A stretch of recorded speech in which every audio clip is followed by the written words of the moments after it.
Rain-soaked and dignified, Eleanor and Samuel Baker stood at the entrance of Radley's prime Grille, while owner Chase Radley assessed their weathered coats and gray hair with a dismissive glance. "There's a nice little diner about 3 blocks down," he said with a thin smile. "More comfortable pricing." As the elderly black couple disappeared into the storm without protest, no one noticed the young food vlogger's camera capturing it all, or the head waitress watching with growing unease. Something about the couple's quiet dignity seemed oddly familiar, like they belonged there more than anyone else. By morning, the clip would explode online, and Chase would begin to realize he'd made a catastrophic mistake. Just before we get back to it, I'd love to know where you're watching from today, and if you're enjoying these stories, make sure you're subscribed. Rain pounded against the pavement outside Radley's prime Grille, a symphony of droplets turning the streets slick and shiny. Eleanor, Ellie, Baker pulled her weathered coat tighter around her slender frame as she stepped from the taxi, her husband Samuel following closely behind. The sudden downpour had caught them unprepared, leaving their modest clothing damp and their gray hair slightly disheveled. "Quite the welcome," Samuel said with a soft chuckle, his deep voice barely audible above the rainfall. He extended his arm to Ellie. "Ever the gentleman, even after 52 years of marriage." "We've weathered worse storms, my dear," Ellie replied, a twinkle in her wise eyes as she accepted his arm. The restaurant stood before them, its sleek modern exterior a stark contrast to their humble appearance. Large windows showcased the warm glow within, tables adorned with crisp white linens and crystal glasses that caught the light. Couples and groups in designer clothing laughed over expensive meals, creating a tableau of exclusivity and refinement. Samuel pulled open the heavy glass door, holding it for Ellie as they stepped into the warmth of the entryway. The rain had left small puddles at their feet, their worn shoes leaving faint impressions on the polished marble floor. The contrast between their appearance and the opulence surrounding them couldn't have been more pronounced. Behind a sleek podium stood a young hostess, her platinum blonde hair pulled into a tight ponytail that accentuated her sharp features. Her eyes widened slightly as she looked up from her tablet, taking in the elderly couple with a quick, dismissive glance. "Can I help you?" she asked, her tone suggesting they might have wandered in by mistake. Samuel stepped forward, his posture straight despite his years. "Good evening. We'd like a table for 2, please. A booth by the window would be nice, if possible." The hostess didn't bother checking her reservation system. Instead, she offered a thin smile that never reached her eyes. "I'm sorry, but do you have a reservation?" "We don't," Ellie admitted. "We were hoping there might be room for us tonight." The hostess's smile tightened further. "One moment, please." Without another word, she turned and disappeared through a doorway marked staff only. Samuel and Ellie exchanged a knowing glance but remained silent, standing patiently in the entryway as other guests brushed past them, some casting curious glances their way. In the back office, the hostess knocked on a door marked "Manager" before entering without waiting for a response. Inside, Chase Radley sat behind an imposing desk, his attention focused on a spreadsheet displaying the night's profits. "Mr. Radley," the hostess began, "there's an elderly couple at the front. They don't have a reservation, and they're—" She hesitated, searching for the right words. "Not our usual clientele." Chase looked up, annoyance flashing across his handsome features. At 39, he had built Radley's prime Grille into one of the city's most exclusive dining establishments, carefully cultivating an image of sophistication and luxury. "What do you mean? They're older, black, and honestly, they look like they wandered in from the street. Their clothes are wet, and—" She trailed off, her implication clear. Chase sighed, pushing back from his desk. "I'll handle it." He adjusted his tailored suit jacket and ran a hand through his expertly styled hair before making his way to the front of the restaurant. As he approached, he studied the couple standing by the hostess station. Their clothes, while clean, were noticeably dated and worn. The woman's coat had seen better days, and the man's shoes were scuffed beyond what Chase considered acceptable for his establishment. Forcing his most charming smile, Chase approached them. "Good evening. I'm Chase Radley, the owner.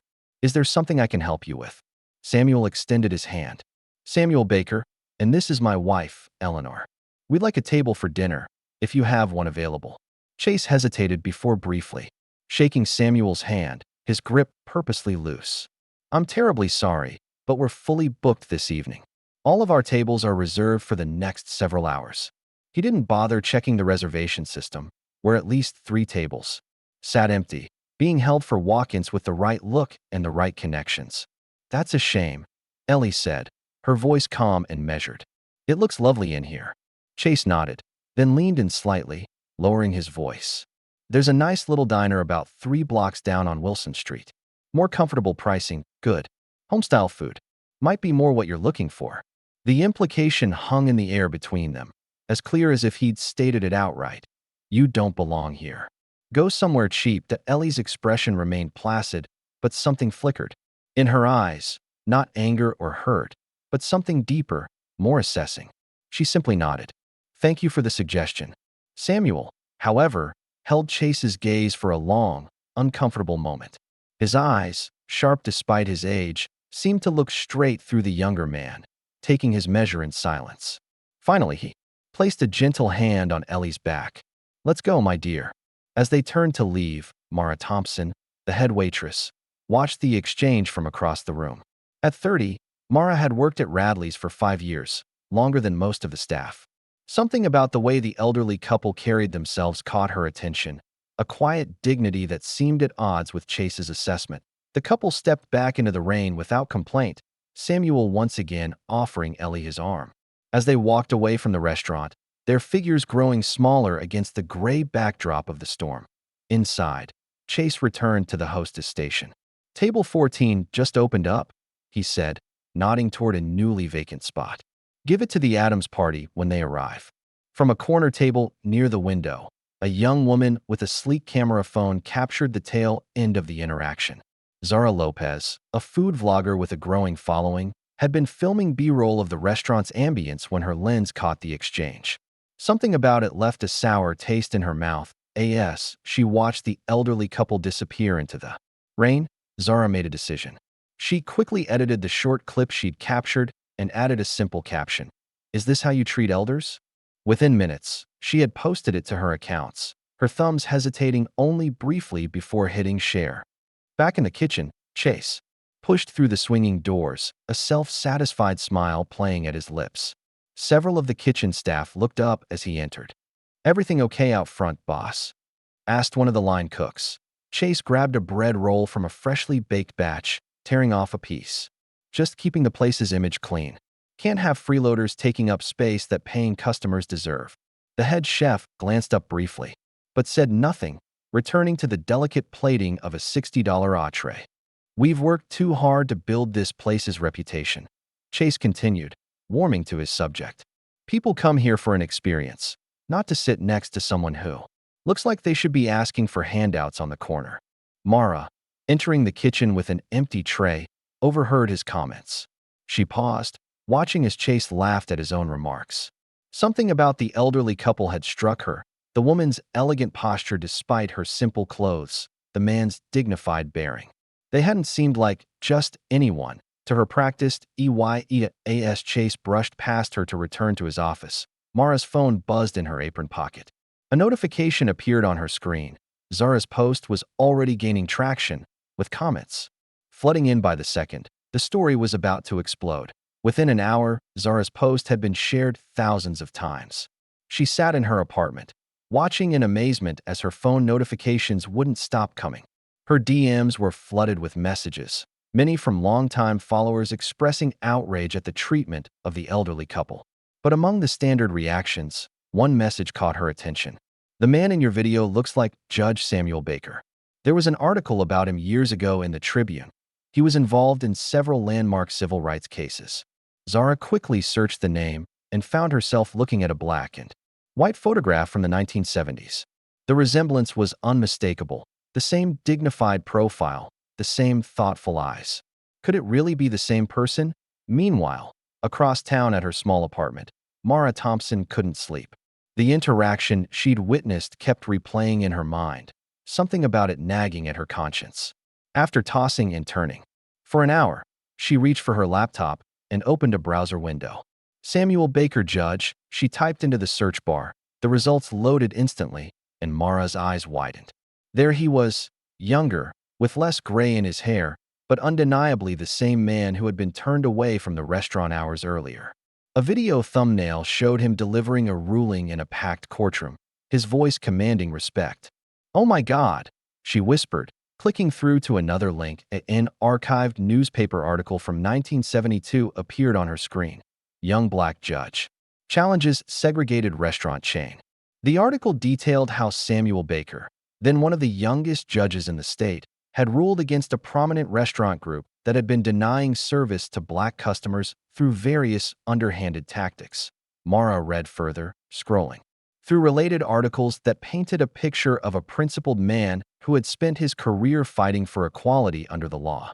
There were mentions of his wife, Eleanor, a former civil rights activist who had marched alongside him in the 1960s. They're not just any elderly couple, Mara realized, her stomach churning with the implications of what had happened. The next morning, when Mara arrived for her shift, the restaurant was buzzing with whispered conversations. Several staff members had seen the viral post, and rumors were beginning to circulate. Chase arrived shortly after, his usual confident stride now hurried. As he barked orders at the morning prep team. "What's going on?" Mara asked one of the bartenders, who was scrolling through his phone with a concerned expression. "That clip of the old couple being turned away last night has gone viral," he replied, keeping his voice low. "And people are saying the man might be some famous judge or something." Chase emerged from his office, having clearly seen the online commotion. He called an impromptu staff meeting, gathering everyone in the dining room before the lunch service began. "Listen up," he began, his tone forceful. "I'm sure some of you have seen that ridiculous post going around. It's being blown completely out of proportion. We were fully booked last night, and I simply directed them to another establishment that would better suit their needs." Mara stepped forward. "Mr. Radley, the man who came in, I think he might have been Judge Samuel Baker. He's pretty well known in legal circles." Chase's expression hardened. Even if they were royalty, they walked in looking homeless. "This is a business, not a charity, and appearances matter. That's the end of it." He looked around the room, daring anyone to challenge him further. As the staff dispersed, the restaurant phone rang.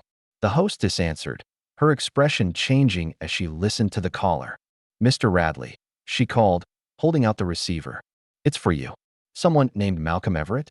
He says he represents an interested investor." Chase's demeanor shifted instantly, a smile replacing his scowl as he took the phone.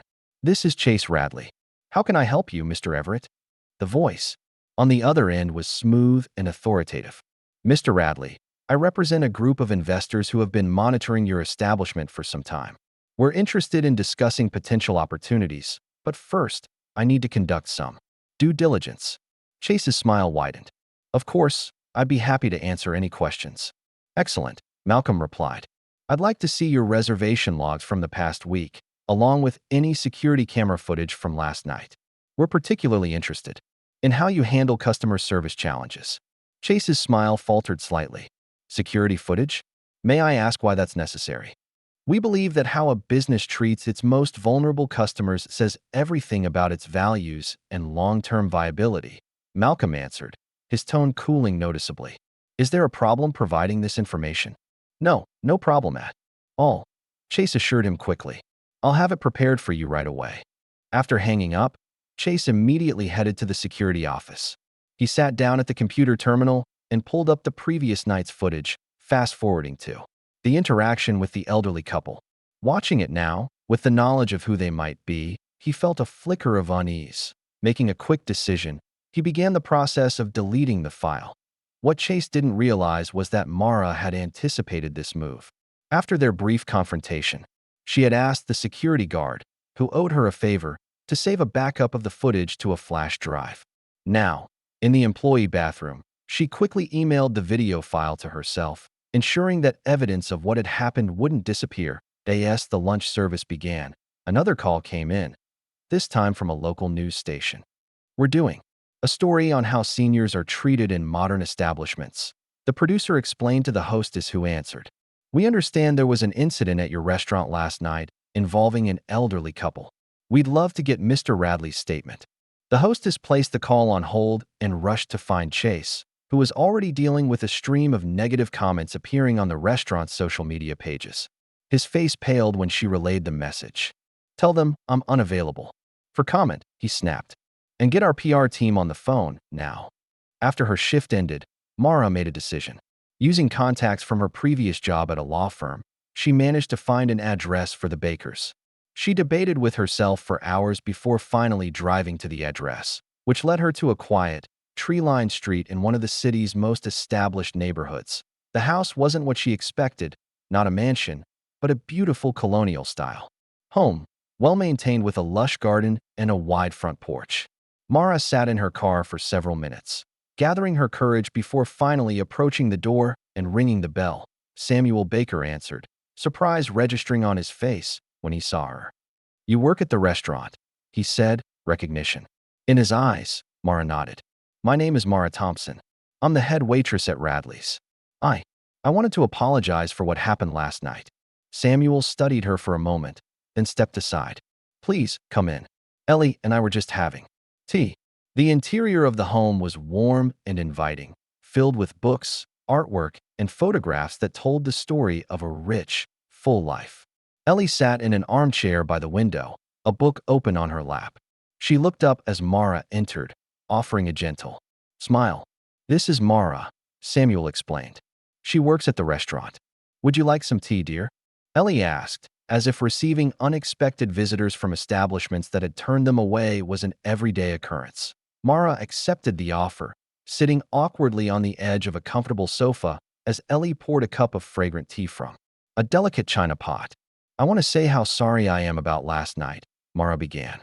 "I saw what happened, and it wasn't right." "You have nothing to apologize for," Ellie assured her. "You weren't the one who turned us away." "But I should have said something," Mara insisted. "I've been looking you up, Mr. Baker. You're Judge Samuel Baker, aren't you? The one who ruled on all those civil rights cases in the 70s. Samuel nodded, a small smile playing at his lips. "That was a long time ago.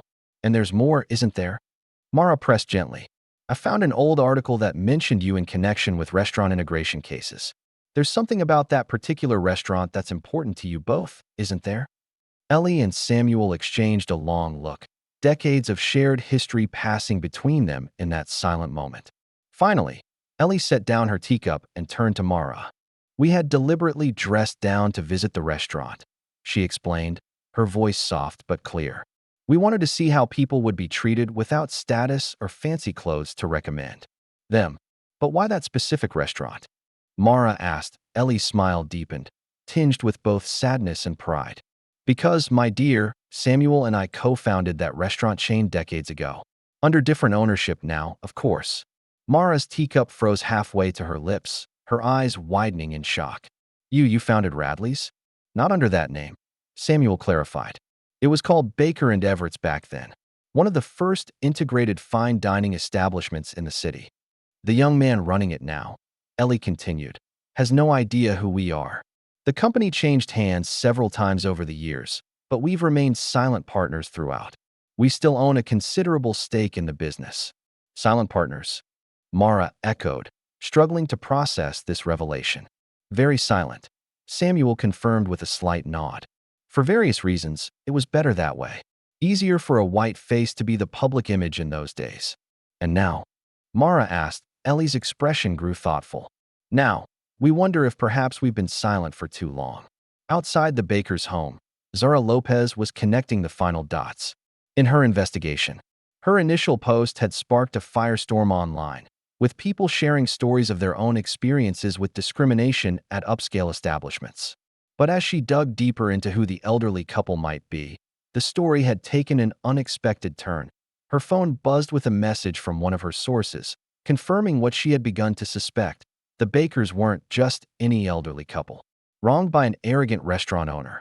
They were living history, pioneers who had helped shape the very industry that now sought to exclude them. As the evening sun cast long shadows across the city, the stage was set for a reckoning that would shake Radley's prime Grille to its foundation. As morning sunlight filtered through the kitchen windows of their home, Ellie Baker sipped her tea, watching as Samuel carefully arranged old photographs on their dining table. His fingers, still nimble despite his 78 years, handled each image with reverence. "I haven't looked at these in years," Samuel murmured, sliding a faded color photograph toward his wife. Ellie picked it up, a smile touching her lips. The picture showed a much younger version of herself, hairstyled in a modest afro, standing behind a small counter in a cafe. She wore a simple blue dress with a white apron, her expression serious yet hopeful. "Dixon's Cafe," she said softly, "where it all began." The year was 1963, and 20-year-old Eleanor Johnson had taken a job waiting tables at Dixon's, one of the few integrated cafes in the city. The pay was meager, but Mr. Dixon treated his staff with respect, regardless of their color. It was there, on a crisp autumn morning, that she first met Samuel Baker. "You spilled coffee on my law books," Samuel reminded her with a chuckle, pointing to another photograph of himself as a serious young law student, his textbooks spread across a worn cafe table. "And you told me it was perfectly fine because Brown versus Board was the only case you needed to know anyway," Ellie countered, her eyes twinkling with the memory. Samuel had been one of only 3 black students at the local law school, his determination to change the system from within already burning brightly. He'd taken to studying at Dixon's because the university library, while technically integrated, remained an unwelcoming space for students who looked like him. "I kept coming back for more than just Mr. Dixon's coffee," Samuel admitted, his voice softening as he gazed at his wife. Their courtship had blossomed against the backdrop of one of the most turbulent periods in American history. As the civil rights movement gained momentum, Ellie and Samuel found themselves increasingly involved in local activism. "Remember our first sit-in?"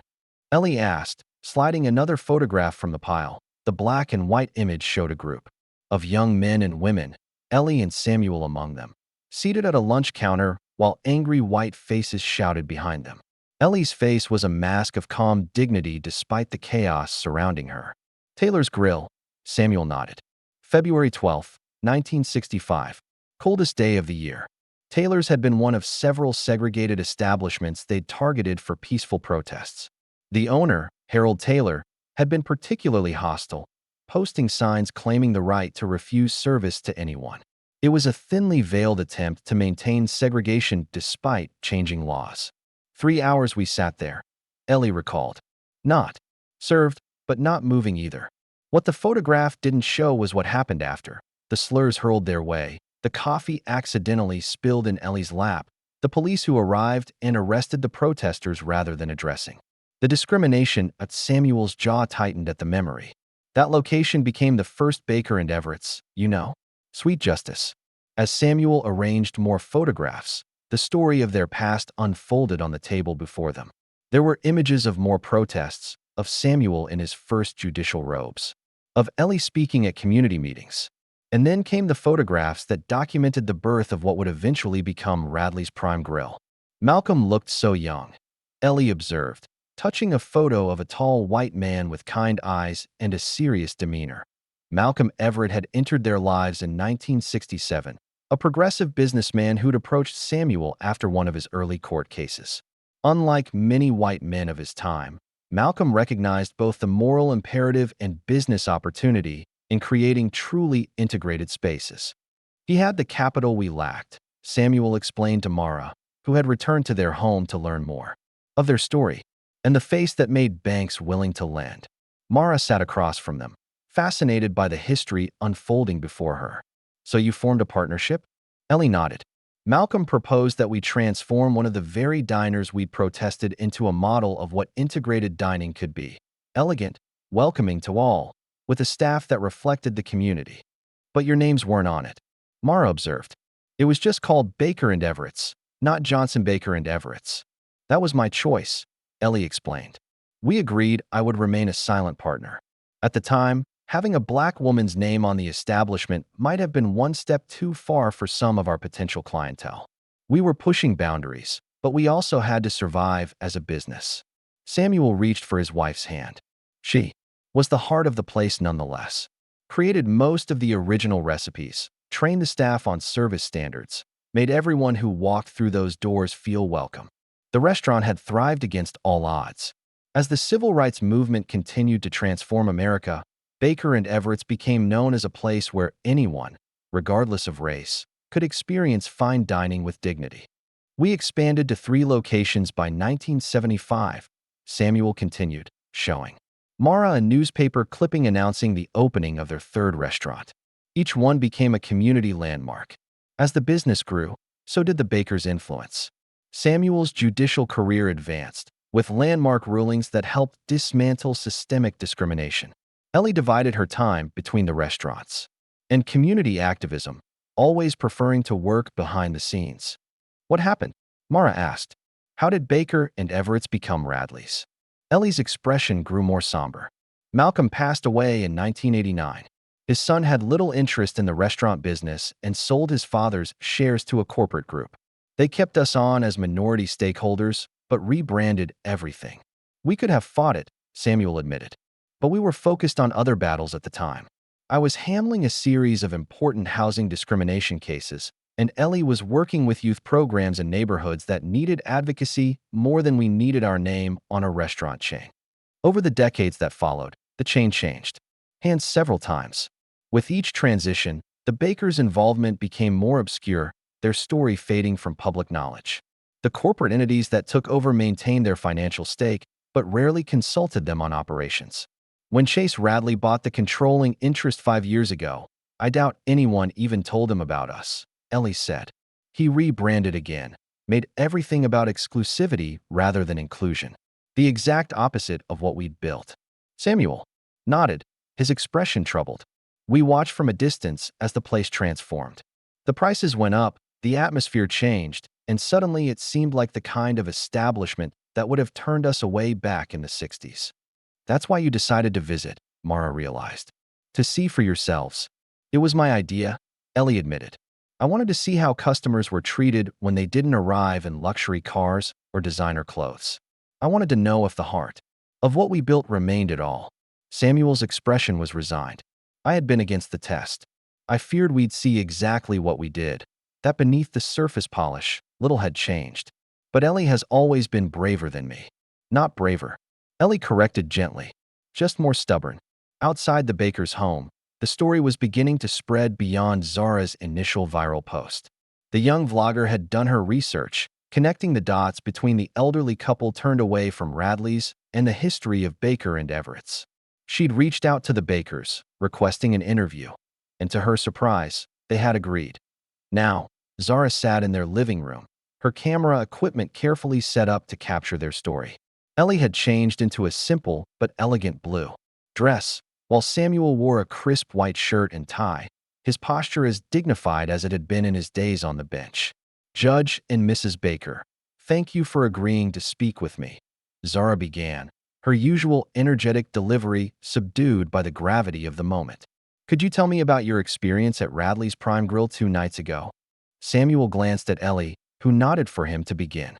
We arrived during a rainstorm, so perhaps we looked a bit bedraggled, he explained. The young hostess seemed immediately uncomfortable with our presence, and soon the owner, Mr. Radley, came to speak with us. He told us they were fully booked. Ellie continued, though we could see empty tables from where we stood. Then he suggested we might be more comfortable somewhere cheaper down the street. How did that make you feel? Zara asked that Ellie's response was measured, her voice calm. Disappointed, but not surprised. When you reach our age, you've seen the cycle of progress and regression many times. What happened to us was minor compared to what we experienced in our youth. What Mr. Radley doesn't know, Samuel added, is that we helped found the original restaurant that became his establishment. We still own a significant portion of the parent company. Zara's eyes widened despite her professional demeanor. You're part owners of the restaurant that turned you away? Silent partners, Ellie confirmed. Very silent, it seems. As the interview continued, Ellie and Samuel shared their history with the restaurant, their involvement in the civil rights movement, and their decision to test how the establishment treated ordinary people. We weren't looking to embarrass anyone, Ellie explained. We simply wanted to see if the values of dignity and welcome for all still existed in a place we helped create. The interview lasted nearly 2 hours, with the Bakers recounting stories of struggle, triumph, and persistent hope despite setbacks. As Zara prepared to leave, she asked one final question. What would you like to say to Mr. Radley and others who might watch this? Ellie thought for a moment before answering. We weren't upset by what was said. We were saddened by what hasn't changed. Within hours of Zara posting the edited interview, the story exploded across social media and news outlets. Side-by-side images circulated widely, the elderly couple being turned away from Radley's contrasted with photographs of young Samuel in his judicial robes and Ellie standing proudly in front of the original Baker and Everett's. Public reaction was swift and powerful. The restaurant's online ratings plummeted as people left scathing reviews condemning Chase's behavior. Hashtags like hashtag respect the elders and hashtag Baker legacy began trending, with many users sharing stories of their own experiences with discrimination in supposedly upscale establishments. As night fell, the Bakers sat together on their porch swing, just as they had for decades, watching the sunset and contemplating the storm they had inadvertently unleashed. "Do you regret it?" Samuel asked softly, his hand finding Ellie's. She shook her head. "No. Some things need to come to light, even if it's uncomfortable. Maybe especially if it's uncomfortable." Samuel nodded, squeezing her hand gently. "After all these years, still teaching lessons." Ellie smiled. "Some lessons need to be taught more than once, it seems." Chase Radley stared at his computer screen in disbelief, watching as the full interview with the Bakers played out before him.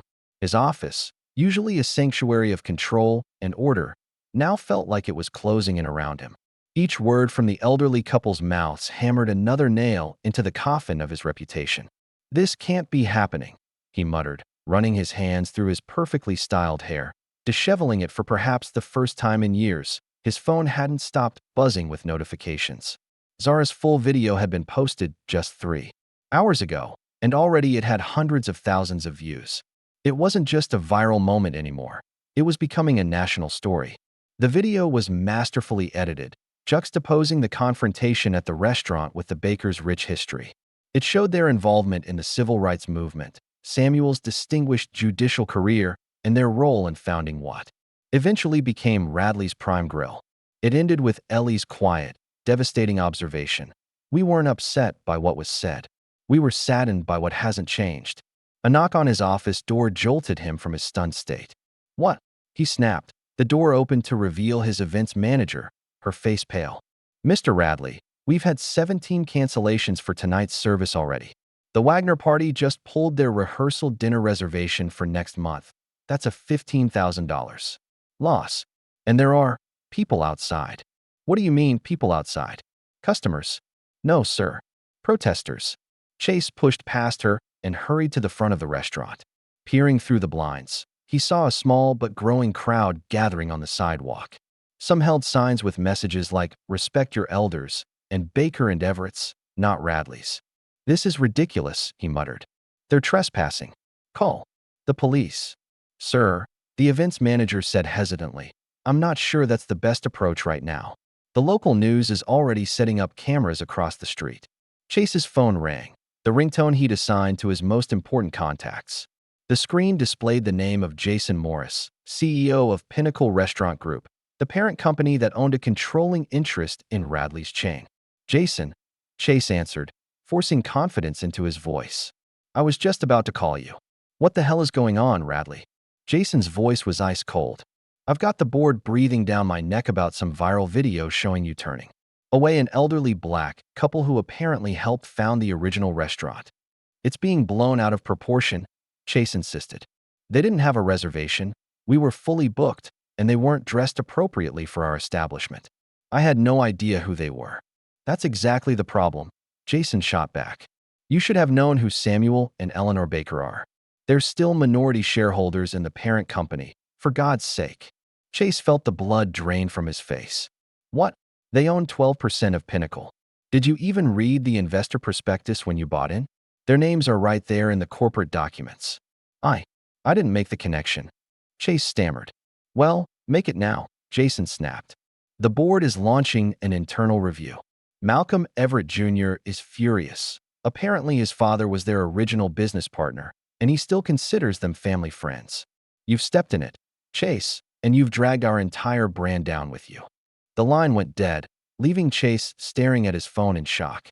Malcolm Everett Jr., the mysterious caller who had requested reservation logs and security footage, must have been representing the Bakers all along. As the reality of his situation sank in, Chase's survival instincts kicked in.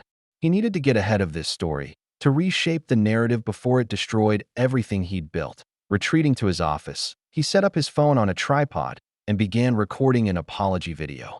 3 takes later, he had something he thought might work, an expression of regret for the misunderstanding, assertions that Radley's welcomed all guests, and vague promises to do better.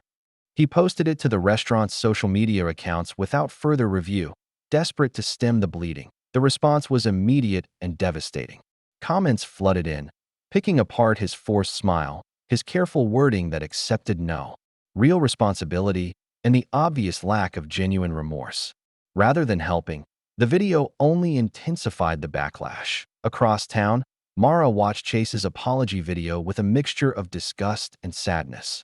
She sat in her small apartment, surrounded by printouts of articles about the Bakers and the history of Baker and Everett's. The more she learned about them, the more ashamed she felt about her years working at Radley's. Turning a blind eye to the subtle discrimination that permeated the establishment, her phone buzzed with a text from a reporter. "Miss Thompson, we understand you work at Radley's and witnessed the incident with the Bakers. Would you be willing to comment?" Mara stared at the message for a long moment. Speaking out would almost certainly cost her job, but staying silent felt increasingly impossible. With trembling fingers, she replied, "Yes, I'll speak with you." 2 hours later, Mara sat in a local news station studio, the lights hot on her face as she recounted what she had witnessed. "Mr. Radley didn't even check the reservation system," she explained. "He took one look at them and decided they didn't belong there. We had at least 3 open tables at that time. And you've provided us with security footage that confirms this?" The reporter asked. Mara nodded. "I knew he would try to delete it. He always covers his tracks when he does things like this." "Things like this? Are you suggesting this wasn't an isolated incident?" "It's part of an unwritten policy," Mara admitted. "Mr. Radley has certain preferences about the clientele he wants in his restaurant. Staff are encouraged to give excuses to people who don't fit that image."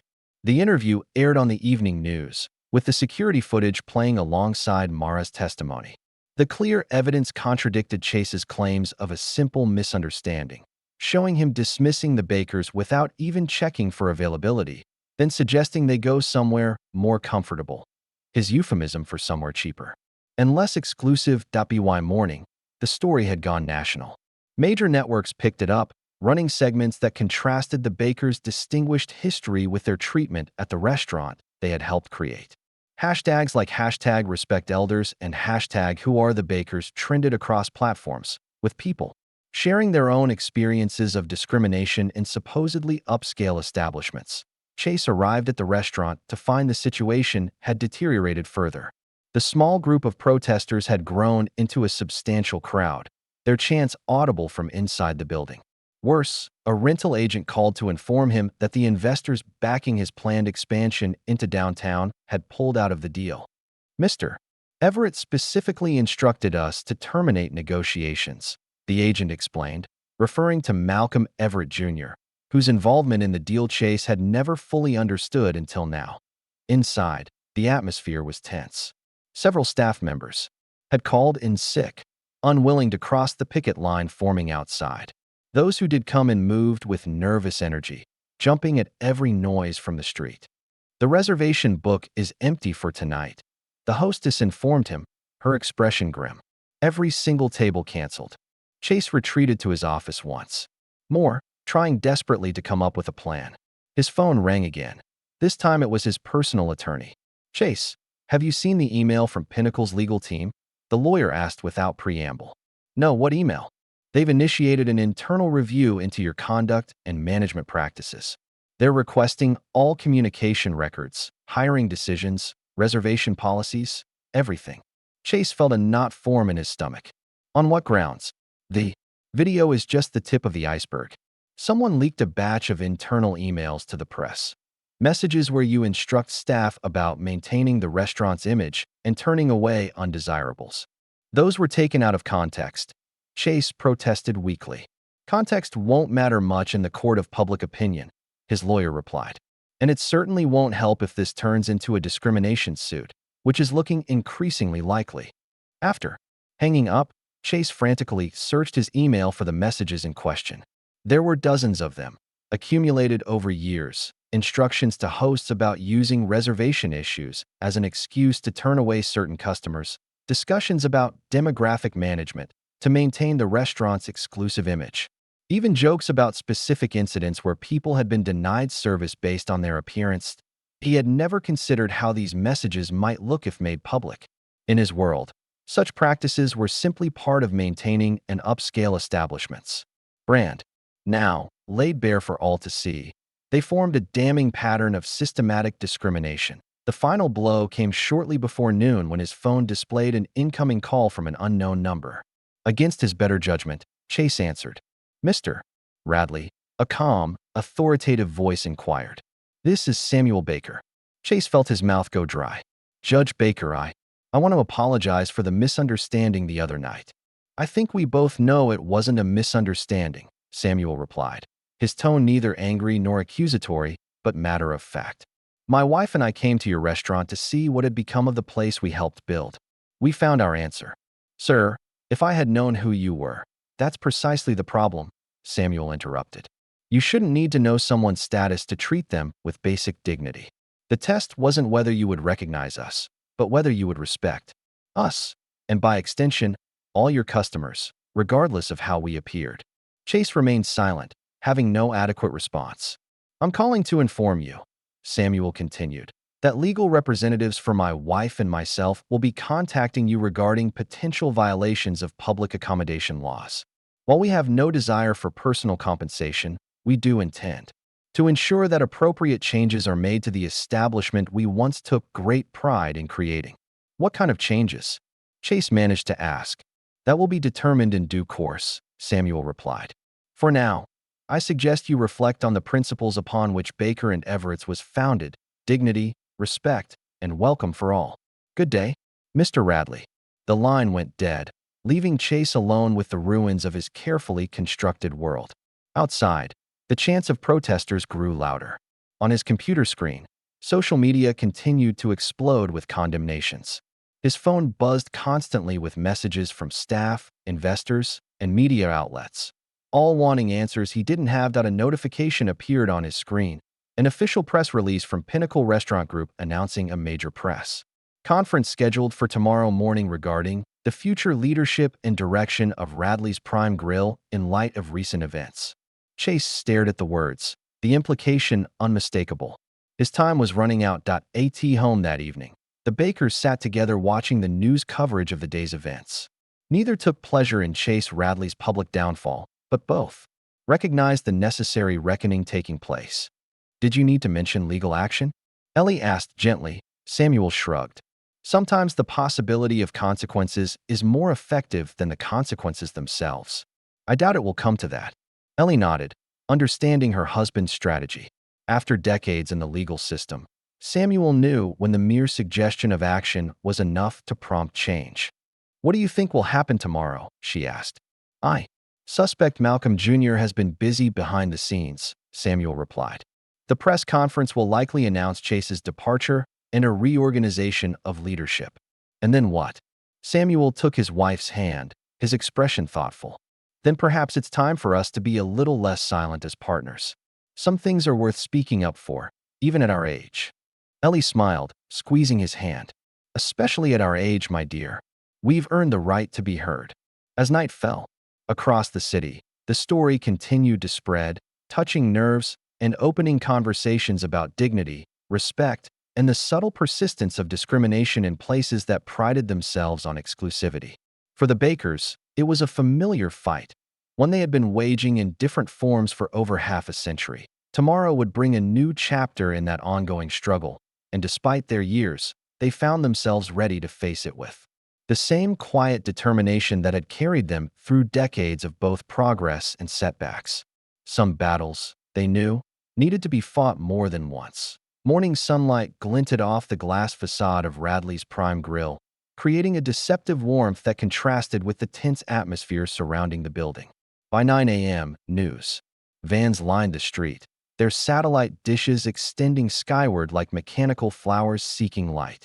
Reporters clutched coffee cups and checked equipment while camera operators framed shots of the restaurant's entrance. Inside, staff hurriedly arranged the main dining area to accommodate the press conference.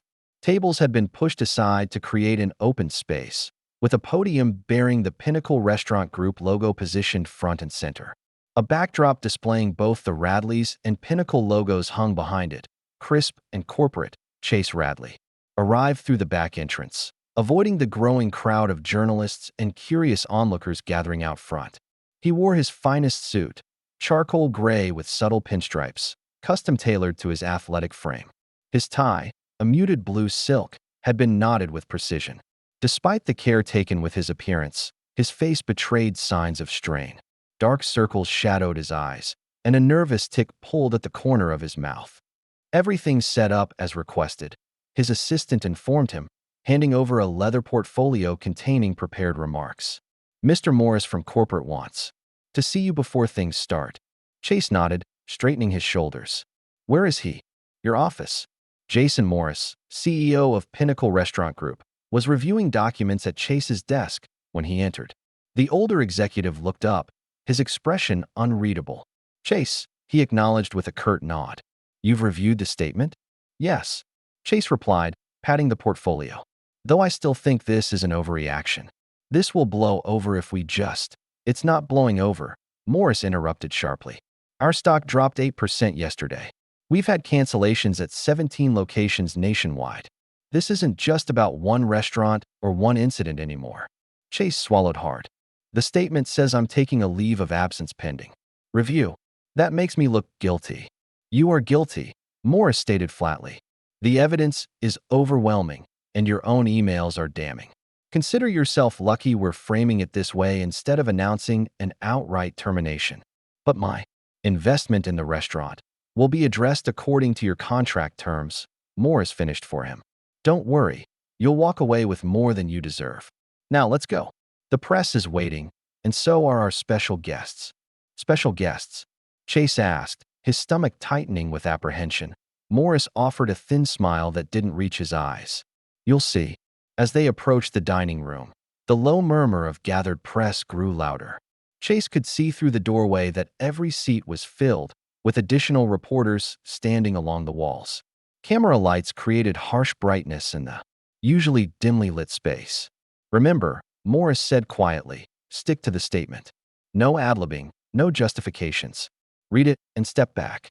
I'll handle the rest." Chase nodded, drawing a deep breath as they entered the room. A hush fell over the crowd, followed by the rapid-fire clicks of cameras capturing his entrance. He kept his expression carefully neutral as he approached the podium, placing the portfolio down and opening it with steady hands that belied his inner turmoil. Just as he was about to speak, movement at the entrance caught his attention. 3 figures entered the room, and Chase felt his carefully maintained composure begin to crack. Eleanor and Samuel Baker walked in side by side, a striking contrast to the rain-drenched couple who had been turned away days earlier. Ellie wore an elegant navy dress with a strand of pearls, her silver hair styled in soft waves that framed her face. Samuel stood tall in a perfectly tailored gray suit, his bearing reminiscent of his days on the bench. Between them walked a distinguished white man in his 60s, with silver hair and keen eyes that assessed the room with obvious authority. The whispers started immediately, cameras swiveling to capture the entrance. Chase gripped the edges of the podium, his knuckles whitening as Jason Morris stepped forward to greet the trio, shaking hands with obvious deference. "Ladies and gentlemen," Morris addressed the room. "Before we begin, I'd like to welcome some very special guests. Many of you will recognize Judge Samuel Baker and his wife, Eleanor Baker. And with them is Malcolm Everett Jr., a senior board member of Pinnacle Restaurant Group." The room erupted in a flurry of camera flashes as the three were escorted to reserved seats in the front row, directly facing Chase. Samuel's expression remained impassive, but Ellie offered a small, almost sympathetic smile that somehow made Chase feel worse than any glare could have. With trembling fingers, Chase adjusted the microphone and began to read his prepared statement, his voice sounding hollow in his own ears. "Good morning. In light of recent events, I want to express my sincere regret for the incident that occurred at this establishment last week. My actions failed to uphold the standards of respect and welcome that should be extended to all guests. Effective immediately, I will be taking a leave of absence while Pinnacle Restaurant Group conducts a thorough review of policies and practices at Radley's Prime Grille. He continued with corporate platitudes about commitment to improvement and lessons learned, but he could feel the skepticism radiating from the assembled press. As he concluded and stepped back from the podium, Morris immediately took his place. "Thank you, Mr. Radley," Morris said briskly. Pinnacle Restaurant Group takes these matters extremely seriously. Beyond the management change announced by Mr. Radley, I'm pleased to share some additional developments. Morris gestured toward the front row. "I'd like to invite Malcolm Everett Jr. to join me." The silver-haired man rose smoothly and took his place at the podium. He adjusted the microphone before speaking, his voice carrying the polished confidence of someone accustomed to addressing important gatherings. "Thank you, Jason. For those who may not be aware, my father, Malcolm Everett Sr., was one of the original founders of what eventually became the Pinnacle restaurant chain. He established the first location in partnership with his dear friends, Samuel and Eleanor Baker." A murmur ran through the room as reporters furiously took notes or typed on tablets. "What many people don't know," Everett continued, "is that while ownership of the restaurants has changed hands several times over the decades, the Bakers have remained significant shareholders in our parent company. In fact, they are not just former founders, they are still majority stakeholders in this and several other locations." Chase felt the blood drain from his face as the revelation landed. He had known they were minority shareholders in the parent company. Morris had mentioned their 12% stake, but majority stakeholders in this specific restaurant? The implications hit him like a physical blow. "I'd like to invite Eleanor Baker to share a few words," Everett said, stepping aside with a respectful nod. Ellie rose with graceful dignity, her 76 years evident in the careful way she moved, but diminishing none of her commanding presence. As she took her place at the podium, the room fell completely silent. "Thank you, Malcolm," she began, her voice clear and steady.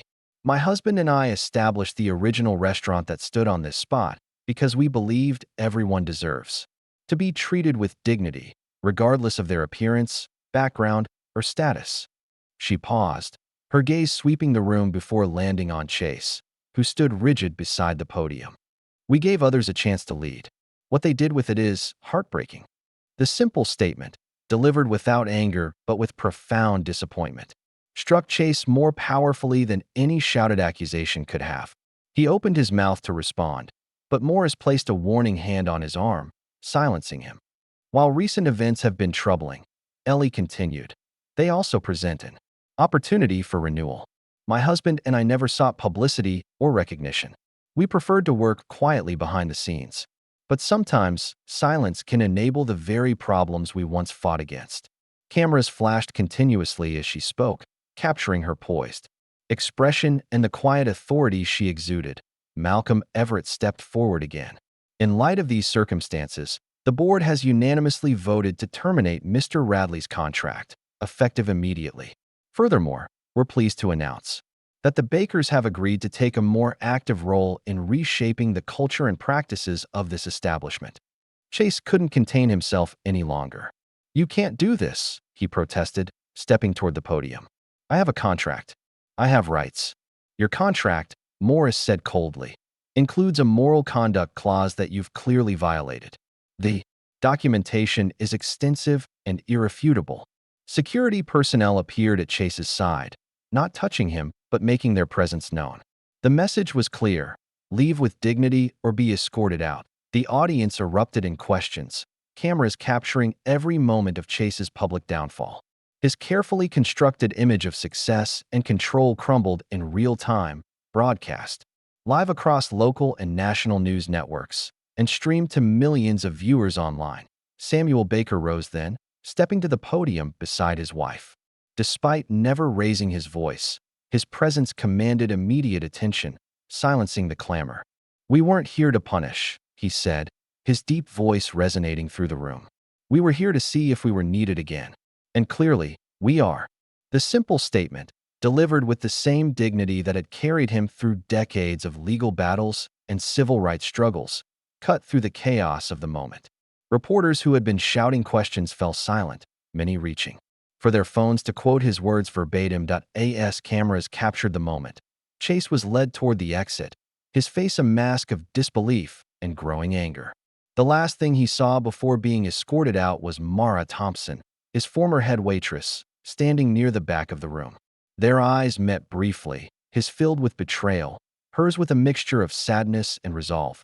Outside, the waiting crowd reacted as Chase emerged. Booing erupted from protesters who had gathered, their signs condemning his actions. He hunched his shoulders, raising his portfolio to shield his face from the barrage of camera flashes, but it was too late. His humiliation was complete, captured from every angle for the world to witness. Inside, the press conference continued, now focused on the Bakers' vision for restoring the restaurant's original mission of inclusivity and respect. As they spoke, shared memories of the civil rights era, and outlined their hopes for the future, the story transformed from one of outrage to one of redemption and renewal. By evening, clips of Chase's exit juxtaposed with Samuel's powerful closing statement had gone viral, becoming the defining images of a story that had captured the national imagination. The day after the press conference, Ellie Baker sat at a large table in what had been Chase Radley's office, reviewing employee files spread before her. The space had been quickly transformed.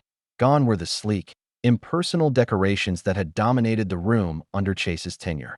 In their place, Ellie had brought in plants, comfortable seating, and a few historical photographs from the original Baker and Everett's. A knock at the door interrupted her concentration. "Come in," she called. Mara entered, carrying a tray with 2 cups of tea. "Thought you might need this," she said, placing 1 cup near Ellie. "You've been at it for hours."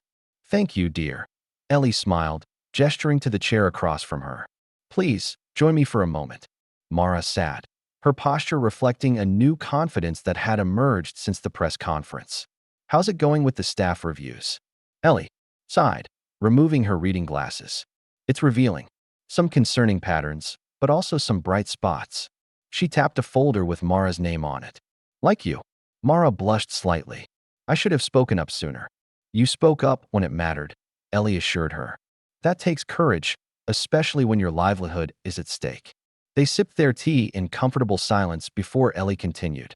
"I'd like you to take on a new role here, Mara. We need a general manager who understands both the business and the human side of hospitality." Mara's eyes widened. "Me? But I've never managed a restaurant before, just waited tables and supervised staff." "You have integrity, intelligence, and heart," Ellie countered. "The technical aspects can be learned. Those other qualities are much harder to find."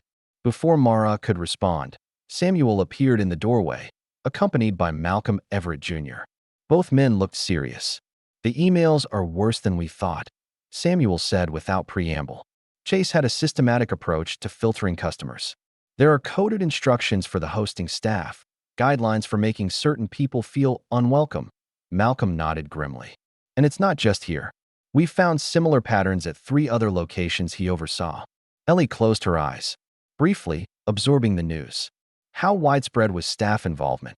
"It varied," Malcolm replied. "Some appeared to follow instructions reluctantly, others enthusiastically. We're still sorting through everything. And we've begun receiving messages," Samuel added, holding up his tablet. "Former employees, customers who were turned away.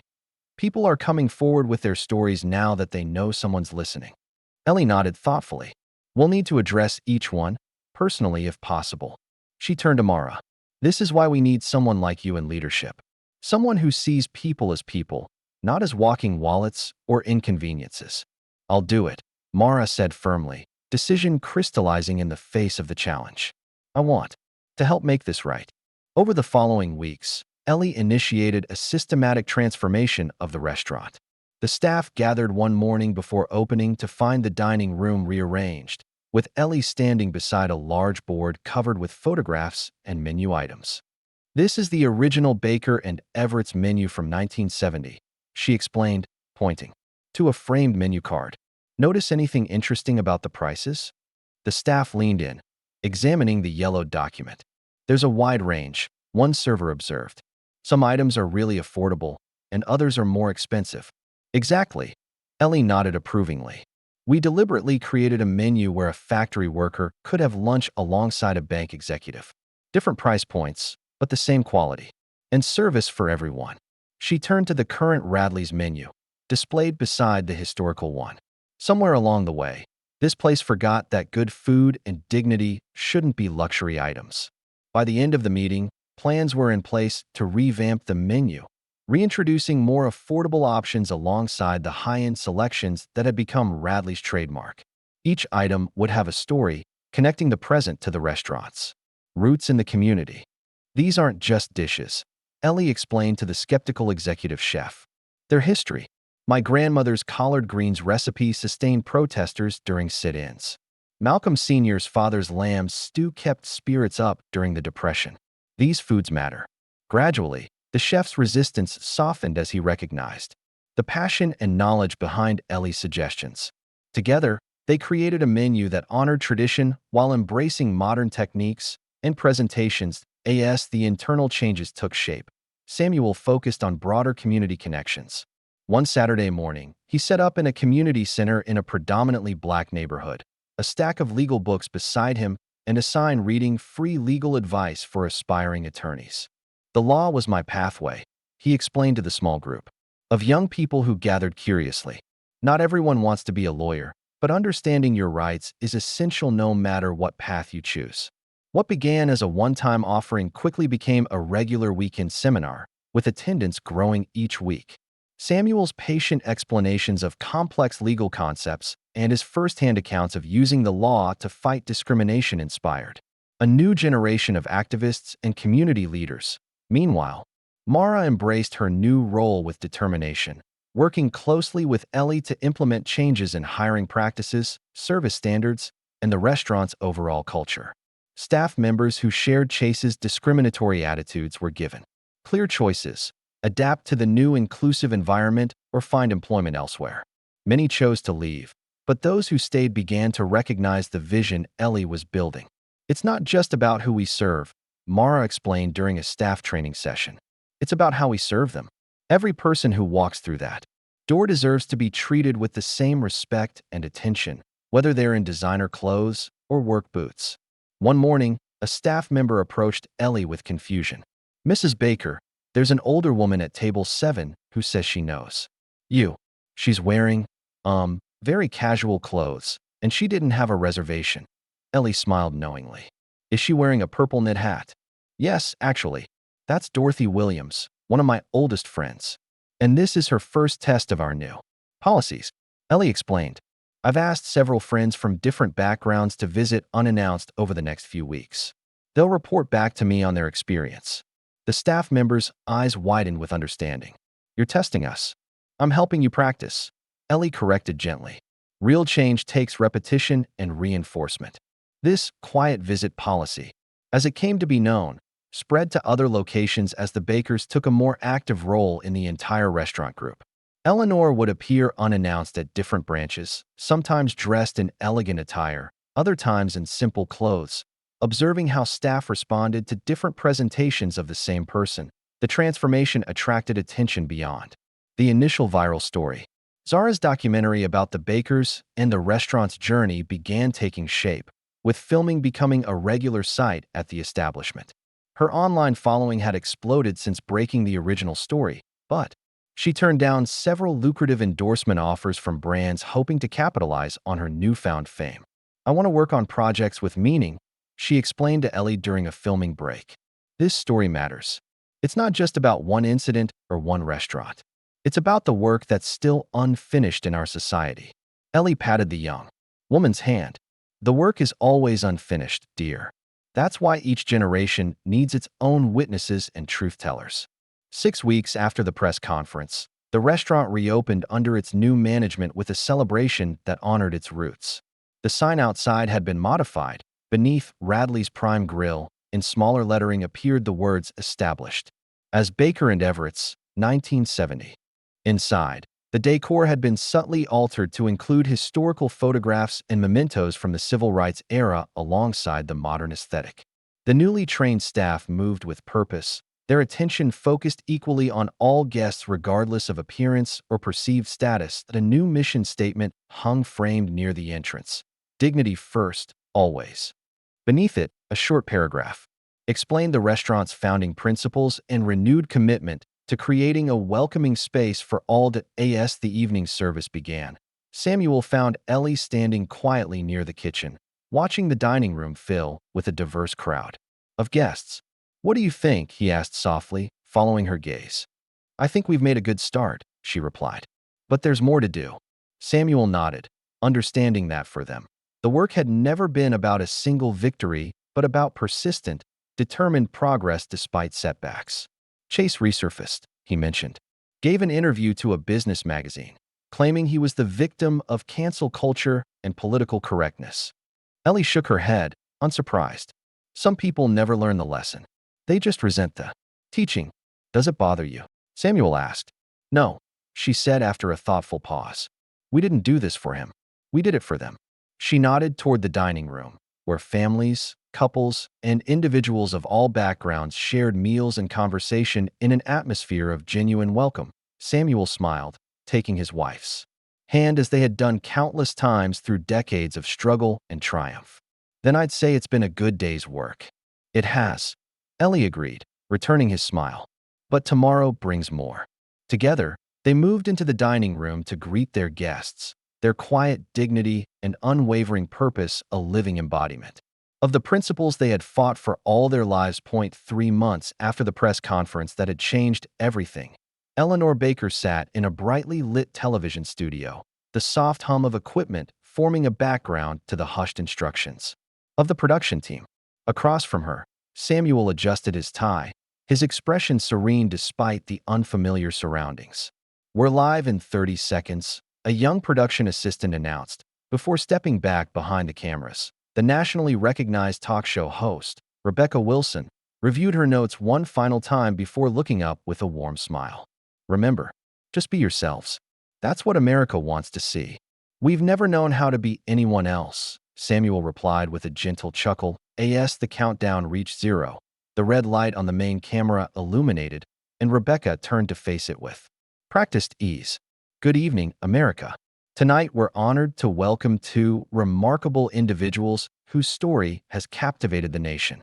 Judge Samuel Baker and his wife, Eleanor Baker, rose from relative obscurity 3 months ago when they were turned away from an upscale restaurant, a restaurant they had helped found decades earlier. Their story has since become a touchpoint for conversations about dignity, respect, and the subtle persistence of discrimination in American life. The camera panned to the Bakers, who sat with the same quiet dignity that had characterized their public appearances since the incident. "Judge and Mrs. Baker, thank you for joining us tonight," Rebecca began. "Thank you for having us," Ellie replied. "I'd like to start at the beginning," Rebecca said. "Not with the incident that brought you into the spotlight, but with your history. You both were active in the civil rights movement in the 1960s. Samuel nodded. "We met during those years. Ellie was working at an integrated cafe where I used to study, one of the few places that welcomed Black law students at the time. The movement wasn't just about marches and speeches," Ellie added. "It was about creating spaces where dignity was the default, not the exception." As the interview progressed, the Bakers shared stories from their youth, organizing sit-ins at segregated establishments, Samuel's journey to becoming one of the first Black judges in their state, and their decision to invest in creating an inclusive fine dining restaurant. "We wanted to prove that excellence and equality could coexist," Samuel explained. "That you didn't have to choose between high standards and human dignity." What struck viewers across America was not just the content of their words, but the manner in which they delivered them. There was no bitterness in their recounting, no rage at the injustices they had faced, only a clear-eyed wisdom and an unwavering commitment to their principles. "When you were turned away from your own restaurant all these years later," Rebecca asked, "what went through your minds?" Ellie considered the question carefully. "Disappointment, certainly, but not surprise. Progress isn't linear. Sometimes we move forward, sometimes we slide back. The important thing is to keep showing up, to keep insisting on better." By the time the segment ended, social media was alight with reactions. Viewers from across the political spectrum found themselves moved by the Bakers' story and their measured, thoughtful responses. Hashtags like hashtag Dignity First and hashtag The Baker Legacy trended nationwide. The television appearance was just the beginning. In the weeks that followed, invitations poured in from universities, community organizations, and business groups across the country.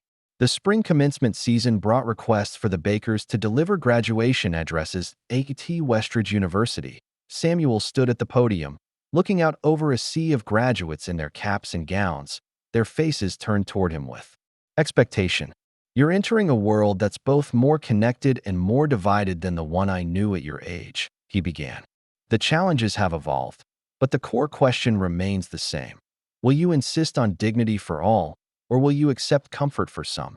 As he spoke about resilience, justice, and the long arc of progress, students listened with rapt attention. For many, the Bakers represented a living link to a history they had only read about in textbooks, and a reminder that the work of those historical moments remained unfinished. After one such commencement address, a representative from Palmer Publishing approached the Bakers as they were leaving the stage. "Mrs. Baker, Judge Baker," the young woman began, extending her hand. "I'm Amanda Foster from Palmer Publishing. We'd be honored to discuss the possibility of a memoir with you, Mrs. Baker. Your story deserves to be preserved in your own words." Ellie exchanged a glance with Samuel before responding. "I'm flattered by your interest, Miss Foster, but I'd need to be sure that any such project would serve a greater purpose than personal recognition." "Of course," Amanda nodded eagerly. "We envision a portion of proceeds supporting causes aligned with your values. Food justice initiatives," Ellie specified. "Programs that ensure everyone has access to nutritious meals served with dignity. That would be my condition." The deal was finalized within weeks, with Ellie setting aside time each morning to work with a ghostwriter, recording her memories and reflections.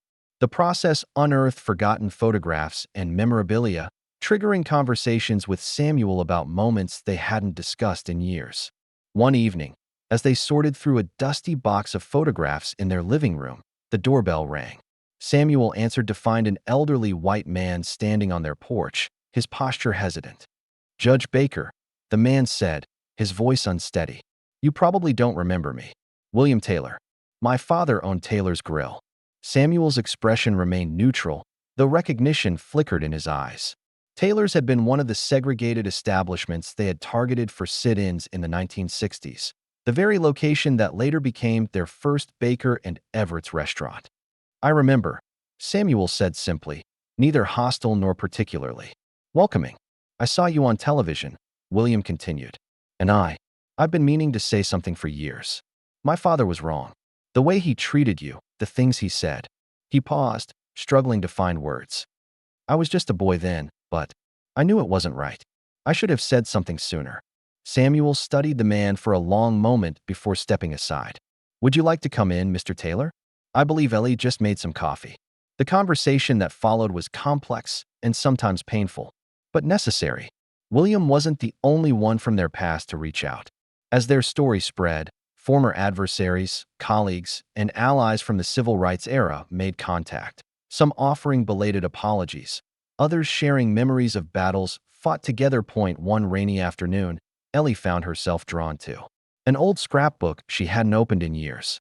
Inside were yellowed newspaper clippings, handwritten notes, and photographs documenting the early days of their activism. There they were, young, determined faces at sit-ins and marches. Handwritten recipe cards from the original menu. The first dollar bill they'd earned at Baker and Everett's, framed with the date. "We were so young," she murmured to herself, tracing a finger over a photograph of Samuel addressing a crowd, his face serious beneath a much darker head of hair. The scrapbook became an important resource for Zara Lopez, whose documentary project had expanded in scope as the Baker story continued to resonate nationally.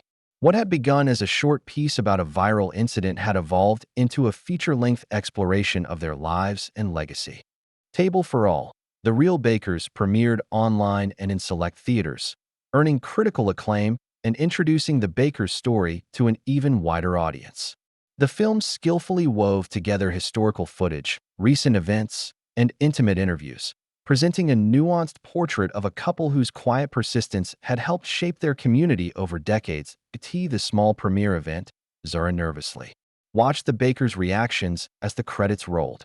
"Well?" she asked hesitantly. "What did you think?" Ellie reached for the young woman's hand. "You've done a beautiful job, dear. You've shown not just what happened, but why it matters." Not all reactions were positive, however. As their public profile grew, so did the inevitable backlash. Online trolls questioned their motives, suggesting they had engineered the incident for fame or financial gain. "They're playing the race card," read one particularly vicious comment on a news article. "Probably set the whole thing up to get attention." The Bakers chose not to engage directly with such attacks. Instead, when a reporter asked Ellie about the negative comments, she simply smiled. "Words don't define us," she said. "Actions do. That's why we're hosting a community dinner next Saturday at the restaurant. Everyone is welcome, especially those who disagree with us. Breaking bread together is the best way to break down barriers." The community dinner was a remarkable success, with tables set up both inside the restaurant and spilling out onto the closed street. People from all walks of life shared meals and conversations, the evening embodying the principles the Bakers had championed throughout their lives. As their influence grew, so did the recognition of their work.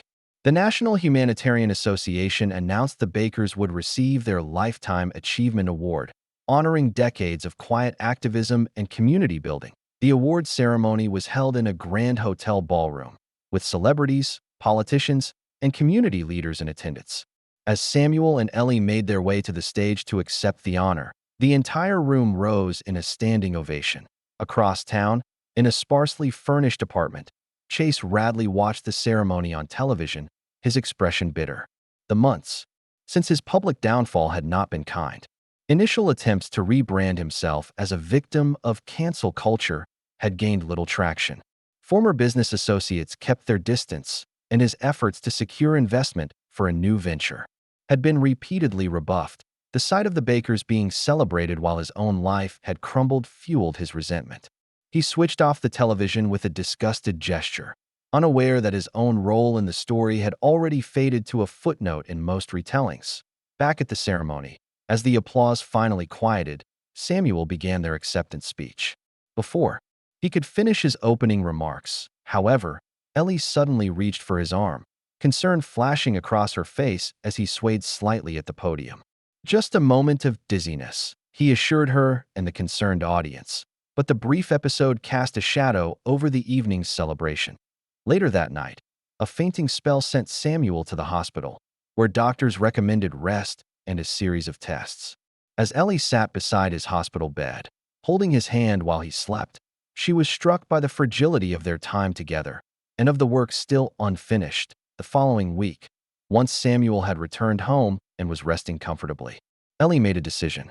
At a small press conference held in their living room, she announced their final public campaign, the Community Dining Reform Act, legislation that would require restaurants to adopt transparent service policies and inclusion training.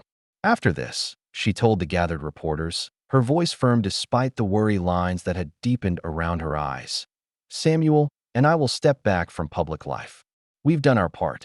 It will be up to the next generation to carry this work forward." As she spoke, her gaze fell on Mara and Zara, who stood together at the back of the room.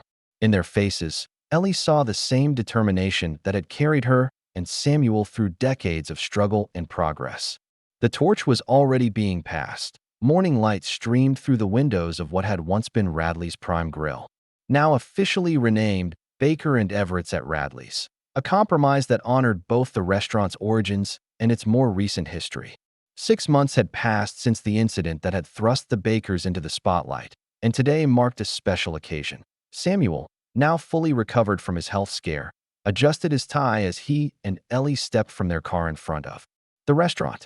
Unlike their first visit, they were expected and welcomed, greeted by Mara, who stood waiting at the entrance. "Everything's ready," she told them with a smile. "We've got quite a crowd gathered." Inside, the restaurant hummed with activity.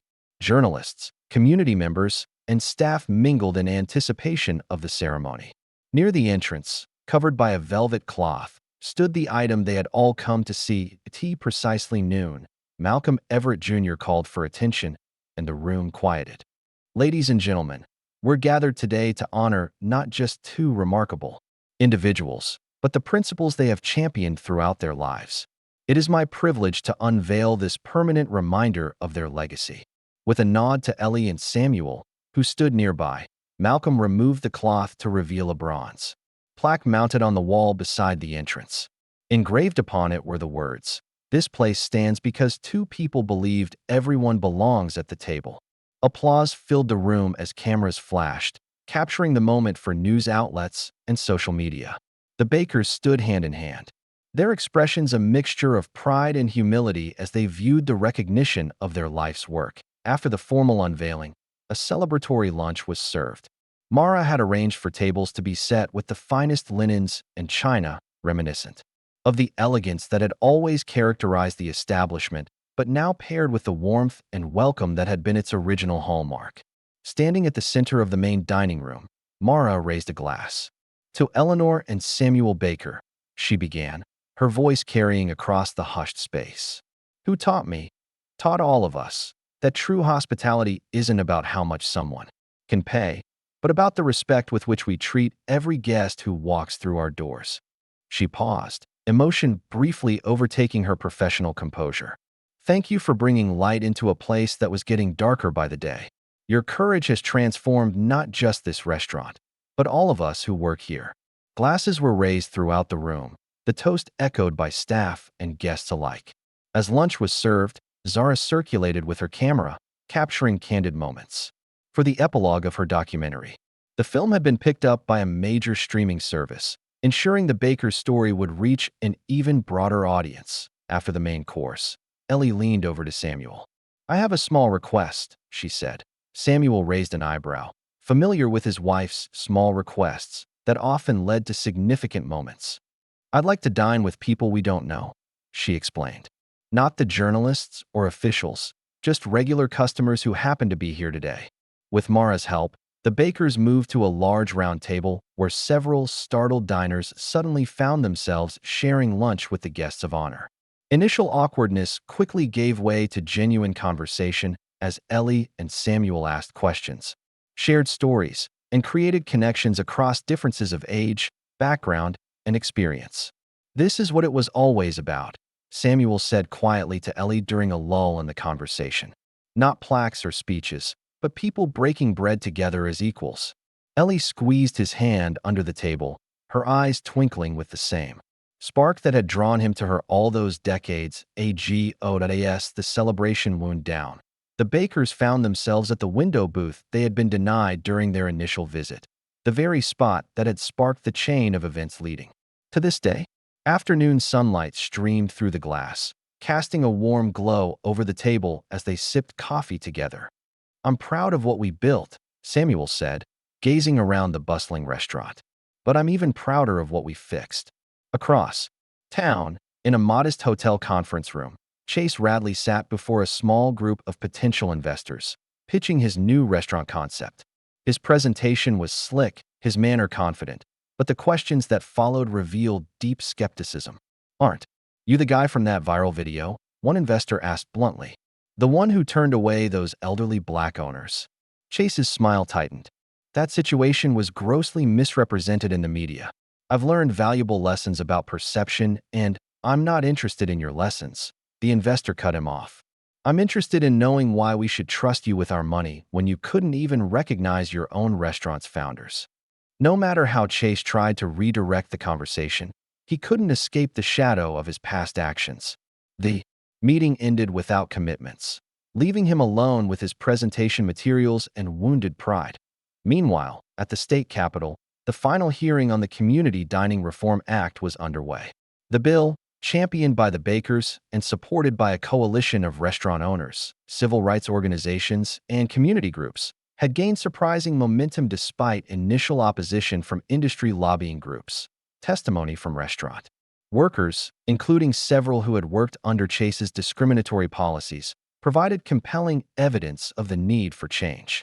Mara's detailed documentation of the practices she had witnessed added credibility to the campaign. When the final vote was tallied, the act passed by a narrow margin, a victory made sweeter by the fact that several lawmakers who initially opposed it had changed their positions after meeting with the Bakers. News of the legislative success reached Samuel and Ellie as they prepared to leave the restaurant. Malcolm handed Samuel his phone, showing the announcement of the vote.